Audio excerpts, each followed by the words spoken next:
Hello everyone.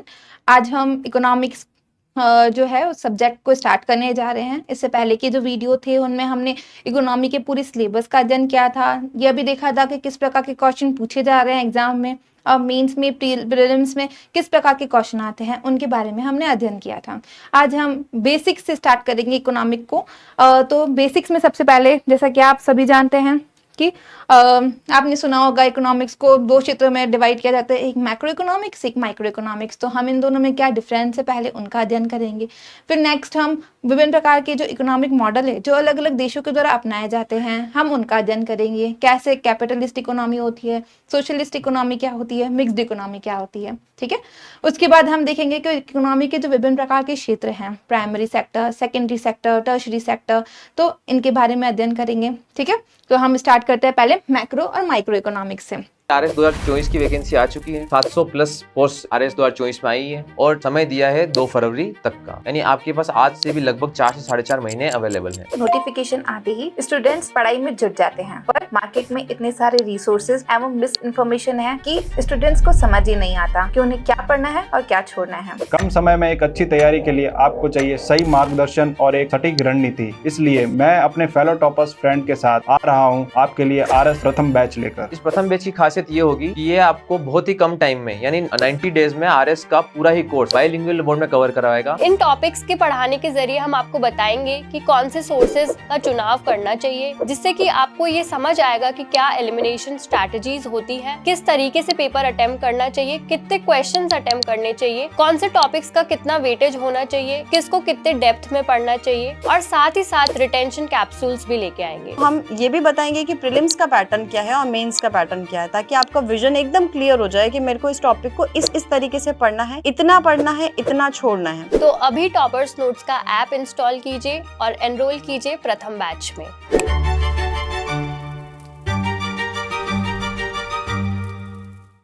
ये है micro economics या सूक्ष्म अर्थव्यवस्था। जैसा कि नाम से पता चल रहा है, सूक्ष्म अर्थव्यवस्था में क्या पढ़ेंगे हम, एक इकाई के स्तर पर, मतलब एक यूनिट या यूनिट के किसी भाग के रूप में अर्थव्यवस्था का अध्ययन करेंगे। जैसे कि एक उपभोक्ता के स्तर पर अपन इकोनॉमी का अध्ययन करते हैं, एक उत्पादक के स्तर पर, फर्म के स्तर पर, उद्योग के स्तर पर या बाजार के स्तर पर, ठीक है।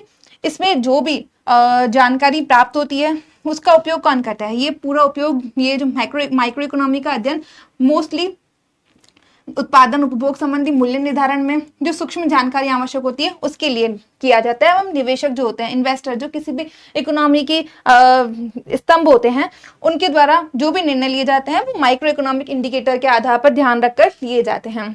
अब हम देखते हैं मैक्रो इकोनॉमिक्स।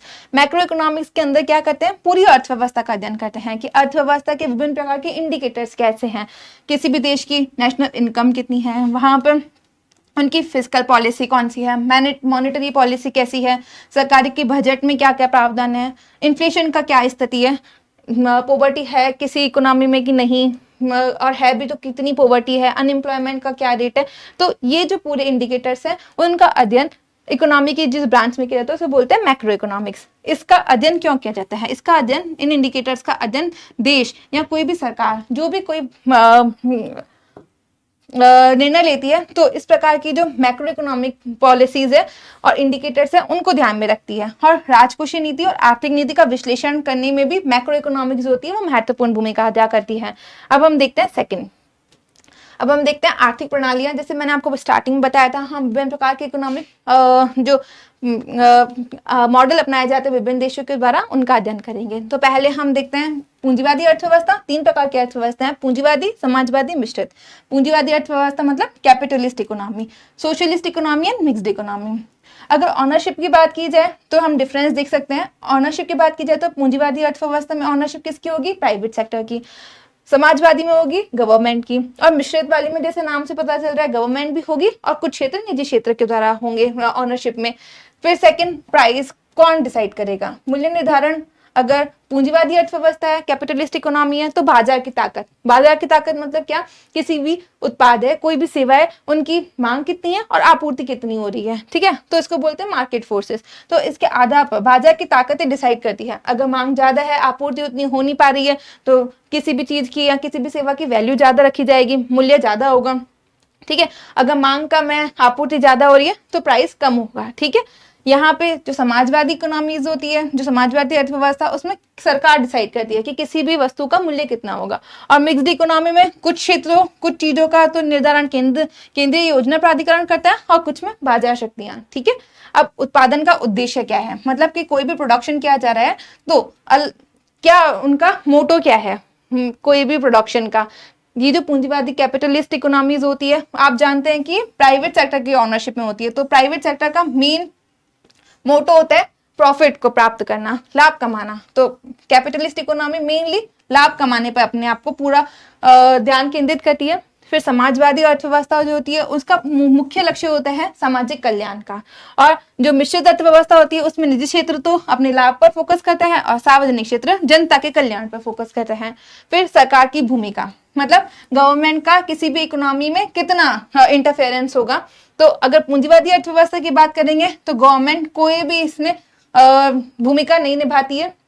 सरकार मार्केट पे ऊपर छोड़ देती है, सारा प्राइवेट सेक्टर के हाथ में होती है पूरा मॉडल, ठीक है। तो सरकार की कोई भूमिका नहीं होती है, डायरेक्टली कोई भूमिका नहीं होती है। उसके बाद समाजवादी में पूर्ण नियंत्रण सरकार का होता है अर्थव्यवस्था पे, और मिश्रित में सार्वजनिक क्षेत्र पे तो सरकार का पूर्ण भूमिका होगी और निजी क्षेत्र में सरकार की सीमित भूमिका होगी। अब हम देखते हैं कि जो प्रतिस्पर्धा होती है, कंपटीशन किसी भी इकोनॉमी के लिए काफी जरूरी है, तभी कोई अच्छा प्रोडक्ट बन पाएगा। प्रोडक्ट की कॉस्ट के तुलना में जो उनकी गुणवत्ता है वो अच्छी हो पाएगी, उसमें सुधार हो पाएगा, ठीक है। तो ये जो कैपिटलिस्ट इकोनॉमी होती है उसमें क्योंकि प्राइवेट सेक्टर है तो उसमें कंपटीशन देखने को मिलता है, परंतु जो ये है समाजवादी अर्थव्यवस्था उसमें इतना कंपटीशन नहीं देखने के लिए मिलता है क्योंकि सारा कंट्रोल गवर्नमेंट के हाथ में है, तो कंपटीशन नहीं देखा जाता है इतना। और मिश्रित अर्थव्यवस्था में भी केवल जो निजी क्षेत्र है उसमें हमारे कंपटीशन को देखा जाता है, ठीक है। अब उसके बाद आय का वितरण है कि इनकम डिस्ट्रीब्यूशन।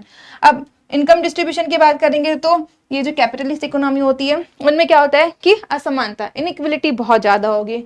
कोई जो इकोनॉमी में टॉप पे हैं उनके पास बहुत इनकम है, जो इकोनॉमिक में नीचे के स्तर पे हैं उनके पास बिल्कुल इनकम नहीं है। मतलब अगर यहाँ पे इस प्रकार से हम देख सकते हैं कि टॉप वालों के पास आय का एक बहुत बड़ा संकेंद्रण है, जबकि जो नीचे पायदान पे खड़े हैं उनके पास बहुत कम इनकम है, ठीक है। अब समाजवादी अर्थव्यवस्था होती है उसमें चूंकि सरकार के हाथों में कंट्रोल होता है तो गवर्नमेंट चाहते हैं कि सभी का विकास समान रूप से हो सके, तो इसी कारण यहाँ पर जो इनकम में इनइक्वलिटी है वो काफी कम देखने के लिए मिलती है, मतलब ना के बराबर, ठीक है।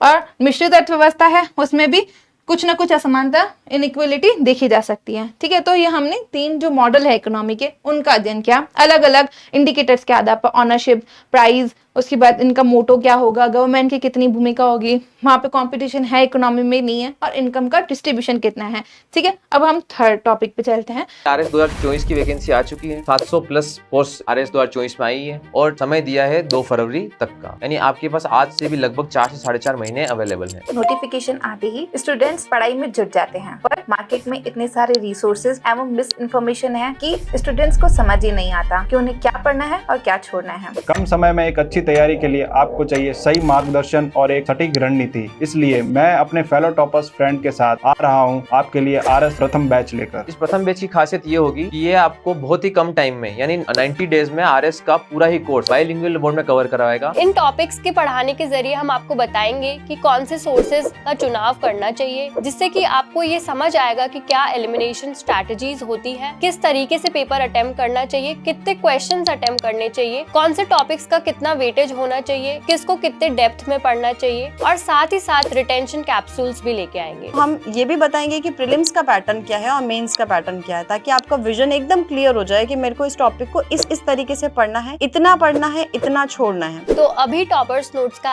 ऐप इंस्टॉल कीजिए और एनरोल कीजिए प्रथम बैच में।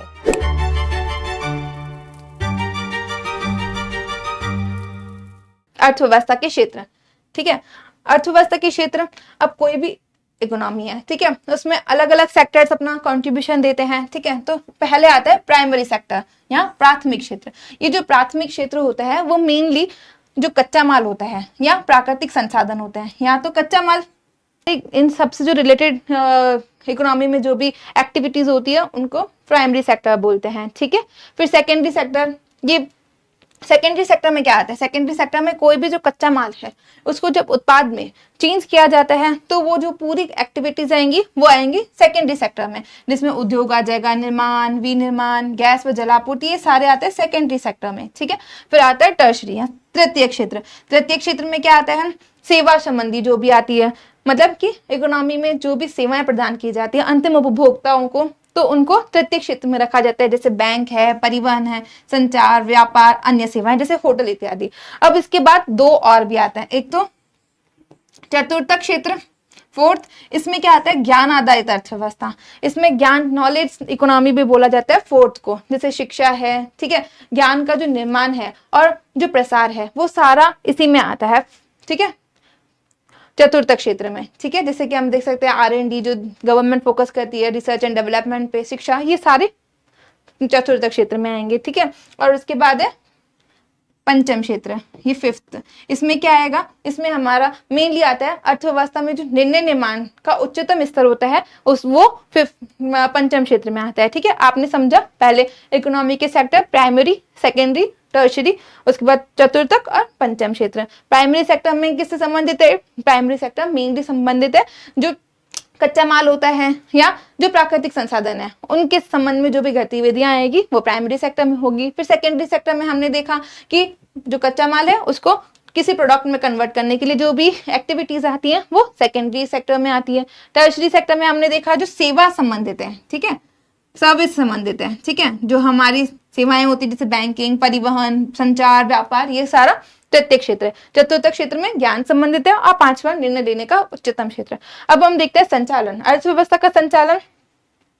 इसमें हम देखते हैं संगठित क्षेत्र होता है और असंगठित। ठीक है, जैसे हम बहुत बार देखते हैं कि इंडिया में इनफॉर्मल इकोनॉमी ज्यादा है, ठीक है, इतना ज्यादा फॉर्मलाइजेशन नहीं हुआ है, तो इसका मतलब क्या है, संगठित क्षेत्र ऐसा क्षेत्र होता है जिसमें गवर्नमेंट के कुछ जो नियम कानून बनाए गए उनका पूरी तरह से पालन होता है। जो वर्कर्स वहाँ काम करते हैं उनको प्रॉपर सोशल सिक्योरिटी दी जाती है, उनके वर्किंग आवर्स होते हैं वो डिसाइडेड होते हैं, उनको जो सोशल और भी जो बेनिफिट्स होते हैं उन सबका लाभ मिलता है। ठीक है, और इनका पूरा डेटा गवर्नमेंट के पास उपलब्ध होता है। जबकि जो असंगठित क्षेत्र, अनऑर्गेनाइज सेक्टर होता है उसमें ना वर्कर के पास सोशल सिक्योरिटी होती है, ना गवर्नमेंट के पास इनके संबंध में कोई डेटा होता है, ना ये जो सेक्टर होता है गवर्नमेंट की पॉलिसीज, गवर्नमेंट के जो लॉज है उनको पूरी तरह से पालन करते हैं। ठीक है, तो ये संगठित क्षेत्र और असंगठित क्षेत्र के बारे में पढ़ा। उसके बाद स्वामित्व, ऑनरशिप, जैसे आपने देखा था सार्वजनिक और निजी, कुछ चीजों का प्रोडक्शन गवर्नमेंट के द्वारा किया जाता है। ठीक है, तो सार्वजनिक क्षेत्र में आ जाएंगे। जैसे हमारे इंडिया में देख सकते हैं विभिन्न प्रकार की जो पब्लिक सेक्टर अंडरटेकिंग है, PSUs है, तो वो सार्वजनिक स्वामित्व में है, इस पर गवर्नमेंट का कंट्रोल है। और निजी, जैसा कि आप जानते हैं बहुत सारी चीजें हैं, बहुत सारी जो वस्तुओं का उत्पादन, सेवाओं का उत्पादन हमारे यहाँ पर प्राइवेट सेक्टर के द्वारा किया जाता है। ठीक है, तो इस प्रकार हमने इस चैप्टर में क्या देखा, पूरा जो इकोनॉमिक का बेसिक्स है वो हमने पढ़ा। अब इसके बाद हम नेक्स्ट चैप्टर में बजट और इनके सारे विश्लेषणों के बारे में पढ़ेंगे। Thank you.